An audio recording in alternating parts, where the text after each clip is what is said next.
দূরের পাহাড় ঘেরা গ্রামের নাম ছিল সুন্দরবনপুর। এই গ্রাম ঘিরে ছিল ঘন জঙ্গল। জঙ্গলের ভেতরে একটা পুরনো গুহা ছিল, যা সবাই বাঘের গুহা নামে চিনত। গ্রামবাসীরা বলতো বহু বছর আগে এক দুঃসাহসী বাঘের রাজত্ব ছিল এখানে, আর সে নাকি তার সারা জীবনের লুট করা ধন সম্পদ এই গুহায় লুকিয়ে রেখেছিল। কিন্তু সেই গুহায় কখনো কেউ প্রবেশ করার সাহস পায়নি, কারণ তারা বিশ্বাস করত বাঘের আত্মা এখনো সেখানে পাহারা দেয়। তবে গ্রামের দুই কিশোর রাজু আর মিতুল, তারা ছিল একটু অন্যরকম। তারা গল্প শুনে খুব উত্তেজিত হয়ে পড়ল।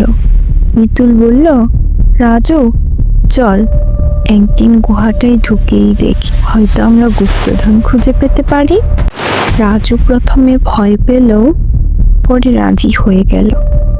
তারা ঠিক করলো পূর্ণিমার রাতে তারা গুহায় যাবে, কারণ সেদিন চাঁদের আলোয় জঙ্গলটা একটু আলোকিত থাকবে।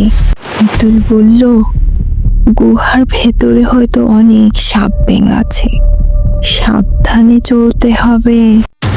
রাত নামলো, জঙ্গল থেকে ভেসে আসছিল পেঁচার ডাক আর শিয়ালের হাহাকার। রাজু আর মিতুল টর্চ হাতে জঙ্গলের পথে বেরোলো। গুহার সামনে পৌঁছে দেখে গুহার মুখটা বড় বড় ঝোপে ঢাকা। দুজন গুহার ভেতরে ঢুকতেই এক অদ্ভুত গন্ধ তাদের নাকে এলো।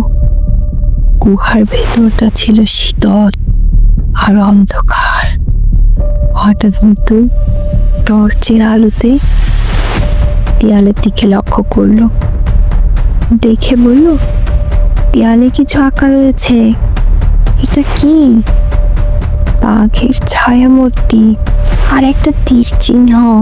রাজ বলল, মনে হয় এগুলোই গুপ্তধনের রাস্তা দেখাচ্ছে আমাদের। আর তীর চিহ্ন অনুসরণ করতে লাগলো।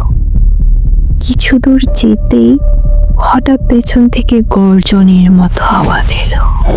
রাজু ভয়ে বলল, কিন্তু পিছনে মনে হয় কিছু নড়ছে। ঘুরে দেখে গুহার দেয়ালে একটা বাঘের ছায়া। বাঘটা যেন তাদের দিকেই আসছে। মিতুল সাহস ধরে বলল, এটা সত্যিকারের বাঘ নয়, হয়তো কোনো ফাঁদ। চল তাড়াতাড়ি সামনে যাই। তারা দৌড়ে গিয়ে একটা বড় হল ঘরে পৌঁছালো। ঘরটার মাঝখানে একটা বড় পাথরের বক্স। বক্সটা খোলার চেষ্টা করতেই মাটির নিচ থেকে এক বাঘের মূর্তি উঠে এলো। মূর্তির চোখে লাল আলো জ্বলজ্বল করছিল, আর সে গর্জন করলো, যে এখানে ঢুকবে সে আর বেঁচে ফিরবে না। কিন্তু চিৎকার করে বলল, আমরা কিছু খারাপ করিনি, আমরা শুধু দেখতে এসেছি, দয়া করে আমাদের মুক্তি দিন। বাঘের মূর্তিটা একটুও নড়ল না। তবে হঠাৎ করে গুহার ভেতর থেকে বাতাস বইতে শুরু করলো, আর মূর্তিটার চোখের আলো নিভে গেল।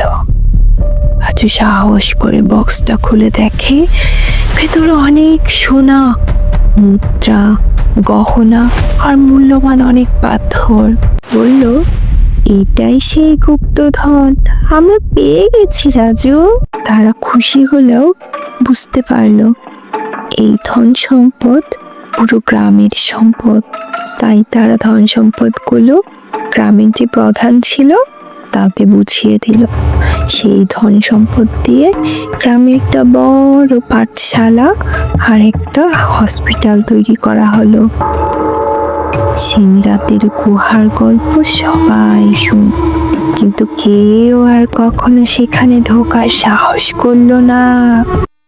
তার মানে লোভ নয়, সঠিক কাজ করার মনোভাব আমাদের প্রকৃত জয় এনে দিবে। বুঝলে তো তোমরা?